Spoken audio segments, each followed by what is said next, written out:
Friends, ಬನ್ನಿ ಕಡಲೆಬೇಳೆ ವಡೆ ಮಾಡೋಣ. ಇದರಲ್ಲಿ 1.5 ಕಪ್ಪು ಕಡಲೆಬೇಳೆ ತೊಗೊಂಡಿದ್ದೀನಿ. 2-3 ಟೇಬಲ್ ಸ್ಪೂನಷ್ಟು ಅಕ್ಕಿ ತೊಗೊಂಡಿದ್ದೀನಿ. 1 ಅವರ್ ನೆನೆಸ್ಬೇಕು. ಕರೆಕ್ಟಾದ್ರಿಂದ ಅದೇ ಗರಿ ಗರಿ ಅನ್ನಂಗೆ ಬರ್ತವೆ. ಇದು ರುಬ್ಕೊಳ್ಳೋಕ್ಕೆ ಈರುಳ್ಳಿ, 4-5 ಮೆಣಸಿನ್ಕಾಯಿ, ಬೆಳ್ಳುಳ್ಳಿ, ಶುಂಠಿ, ಸ್ವಲ್ಪ ಕಾಯಿ ತೊಗೊಂಡಿದ್ದೀನಿ.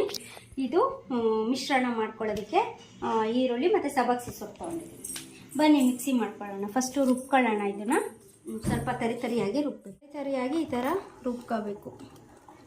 ಹಾಗೆ ಕಡಲೆಬೇಳೆದು ರುಬ್ಬಿದ್ದೀವಲ್ಲ ಅದು, ಇದಕ್ಕೆ ಈಗ ಈರುಳ್ಳಿ ಹೆಚ್ಕೊಂಡಿದ್ದೀವಲ್ಲ ಅದು, ಮತ್ತು ಸಬ್ಬಕ್ಕಿ ಸೊಪ್ಪು ಮಿಶ್ರಣ ಮಾಡ್ತೀವಿ. ನೀರು ಹಾಕೊಳ್ಳೋ ಅವಶ್ಯಕತೆ ಏನಿಲ್ಲ. ಇದು ಕಲಸೋ ಮುಂದೆ ರುಚಿಗೆ ತಕ್ಕಷ್ಟು ಉಪ್ಪು ಹಾಕೋಬೇಕು. ಈ ಥರ ಉಂಡೆ ಥರ ಮಾಡ್ಕೊಂಬಿಟ್ಟು ಈ ಥರ ತಟ್ಟಿ ಎಣ್ಣೆಯಲ್ಲಿ ಹಾಕಬೇಕು. ನೀಟಾಗಿ ಗೋಲ್ಡನ್ ಫ್ರೈ ಬರೋ ಥರ ಬೇಯಿಸ್ಬಿಟ್ರೆ ಈ ಥರ ತುಂಬ ಚೆನ್ನಾಗಿ ಬರುತ್ತೆ. ತುಂಬ ಟೇಸ್ಟಿಯಾಗಿದೆ, ಕ್ರಿಸ್ಪಿಯಾಗಿದೆ. ನಿಮಗೂ ಬೇಕಂದರೆ ಮಾಡ್ಕೊಂಡು ತಿನ್ನಿ, ತುಂಬ ಚೆನ್ನಾಗಿದೆ. ನೀವು ಒಂದ್ಸತಿ ಟ್ರೈ ಮಾಡಿ.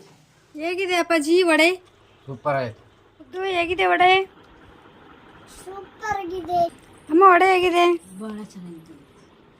ಹೇಗಿದೆ ಮಹಾರಾಷ್ಟ್ರ ವಡೆ? ತುಂಬ ಚೆನ್ನಾಗಿದೆ.